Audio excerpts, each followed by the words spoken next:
So today we're going to cover my top 5 shrimp feeding tips to be successful. And guys, I would advise you to follow these tips and watch to the end, because I can't guarantee your success if you don't at least follow some of these tips all the way to number 1, right? So we're going to start at number 5, and that would be use a feeding dish. You guys have seen me make a video on this before. Yeah, use a feeding dish. You don't want that fish food, you don't want the pellets to go into the substrate. If you use floating food, like if you use fish flakes, for example, and you have a big massive tank, what I would suggest you could do there is maybe add a feeding ring to a floating feeding ring, and that will stop your food going all over the place. In general, with floating food, it doesn't seem to matter as much, but you definitely do not want the food to go into the substrate, right, because you will cause issues with bacteria and water quality, and you'll generally just pollute the tank, right? So that is my number 5. Let's go on to number 4, and that is feed at regular intervals. It's a good idea to establish a regular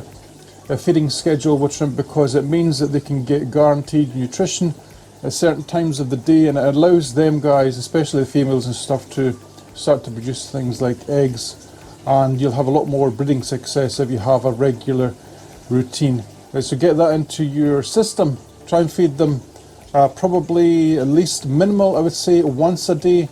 If you can't feed them once a day, I would suggest that when you are feeding them, you're probably overfeeding them, right? So you want to kind of try and feed them as regular as possible, but as minimal as possible at the same time, to make sure that they get enough nutrients to actually, you know, physically move and all that kind of stuff and whatever else. And yeah, so that is my tip for number 4, and that is get yourself a regular shrimp feeding schedule. Let's go on to shrimp tip number 3, and that is feed live foods.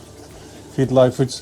Feed frozen foods if you can. I'm not really a big advocate of feeding live bloodworm and all that kind of stuff, but you can get a frozen bloodworm, frozen daphnia, frozen brine shrimp, all that kind of good stuff, right? And guys, what it will do, it will allow your females in your tanks to actually pack in those eggs and the ovaries, and you'll be able to breed shrimp much more faster and more regular. And you probably notice a big difference in the tank in general when you start feeding a little bit protein in there as well, because in the wild you think all the shrimp's protein sources will be coming from things like little aquatic worms or insects that fall in the water, right? So it's quite normal for you to feed stuff that is an aquatic insect into an environment where shrimp will eat them, because yeah, that is what they munch on in the wild, right? So that is my tip number 3. Supplement your shrimp with some kind of high protein live food, but I prefer the frozen. Tip number 2, right, and that is avoid overfeeding. This one is really important. If you don't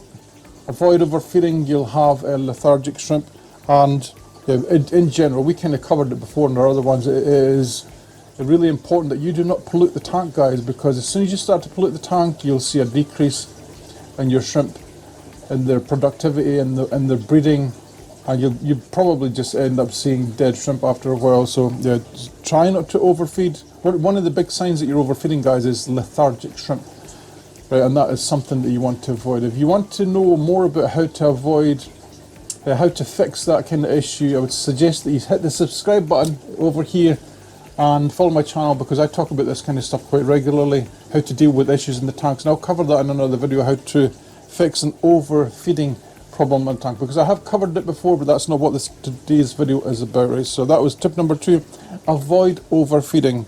So let's get on to tip number 1. Tip number 1 would be offer a variety of different food to your shrimp, right? You don't want to stick to the same one pellet all the time, or you don't want to stick to the same one type of brand of fish flakes all the time into your tank. What you want to do, guys, is you want to give your shrimp as varied a diet as possible.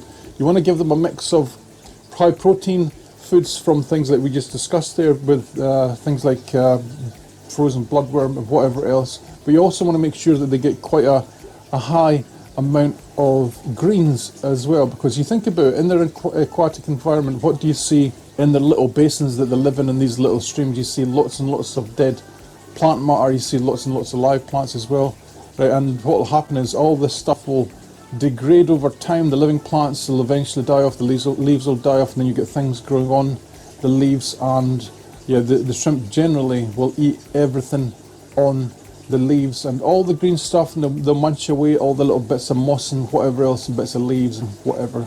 Yeah, that's right. So it's really important that you give your shrimp a varied diet what I do, guys, to supplement my shrimp is I give them things like zucchini, right? I wash the outside of the zucchini and or cucumbers, something like that, and I put the whole thing into the tank. And what that does is it allows the shrimp to graze on different gradients of food, and in general, yeah, you will see a big massive improvement in your shrimp if you give them a varied diet. It's the same with humans. When you feed a human being or any other animal, if you give them a good varied diet, they will in general be a healthier animal, right? So you do that with everything.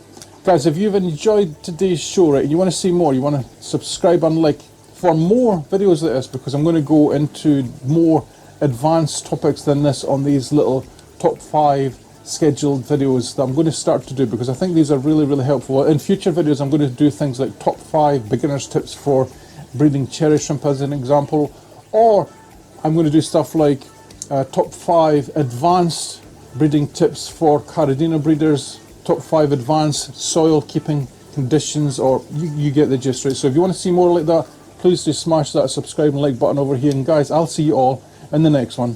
Thank you for watching.